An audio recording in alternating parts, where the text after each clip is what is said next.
بس اشمعنى دلوقتي؟ لا مازن مش عارف.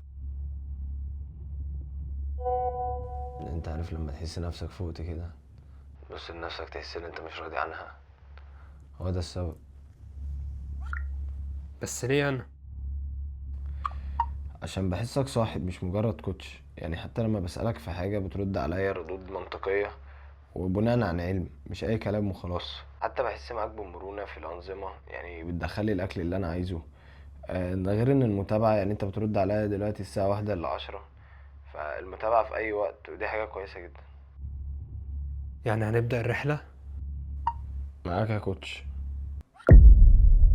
ومن هنا تبدأ رحلة التغيير. خلال ال3 شهور الجايين هكون شاهد على رحلة إنسان قرر يواجه نفسه بكل التفاصيل وبدون أي تعقيد، ومع انتهاء الرحلة أوعدك إنك هتقدر تعتمد على نفسك وتبدأ رحلتك أنت، وهنفهم فعلا هل الجيم حكر على فئة معينة ولا أسلوب حياة ينفع أي حد. وكل ده وأكتر في رحلة التغيير، خليك جاهز.